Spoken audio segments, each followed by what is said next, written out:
দেখে বা খেয়ে বোঝাও যাবে না এটা পাউরুটি দিয়ে বানানো। আজ আমি আপনাদের পাউরুটি দিয়ে দারুণ স্বাদের নরম তুলতুলে মালাই কেক বানানো দেখাবো। তার জন্য বেশ কয়েকটা পাউরুটি নিয়ে সাইডের লাল অংশগুলো কেটে নিতে হবে। তারপরে পাউরুটিগুলোকে ঠিক এরকম ছোটো ছোটো টুকরো করে ছিঁড়ে নিতে হবে। এর মধ্যে দিতে হবে দুধ আর চিনি। খুব ভালো করে মিশিয়ে নিতে হবে আর পাউরুটির টুকরোগুলো যাতে নরম হয়ে যায় এইভাবেই নাড়াচাড়া করে রেখে দিতে হবে। এদিকে আমি মালাইটা রেডি করব। তার জন্য নিয়েছি দুধ আর দুধের মধ্যে গুঁড়ো দুধ দিয়ে ভালো করে মিশিয়ে নিলাম। অল্প করে একটু চিনি দিলাম। আবারও খুব ভালো করে মিশিয়ে মিশ্রণটাকে ঘন করে মালাইটা বানিয়ে রেখে দিতে হবে। এখন যে মিশ্রণটা রেডি করেছিলাম তার মধ্যে অল্প একটু মালাই দিলাম আর দিয়ে দিলাম ময়দা। খুব ভালো করে মিশিয়ে মিডিয়াম ঘনত্বের মিশ্রণ রেডি করতে হবে। এবার দিতে হবে বেকিং পাউডার আর বেকিং সোডা। সমস্ত কিছুই খুব ভালো করে মেশানো হয়ে গেছে।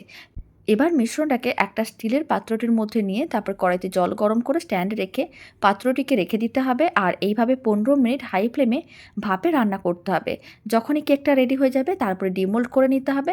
এবার কয়েকটা ছিদ্র করতে হবে। তার জন্য কেকের মধ্যে টুথপিক দিয়ে এইভাবে বেশ কয়েকটা ছিদ্র করে নিতে হবে আর রেডি করে রাখা মালাইটা দিয়ে দিতে হবে। অল্প করে পেস্তাও ছড়িয়ে দিতে হবে।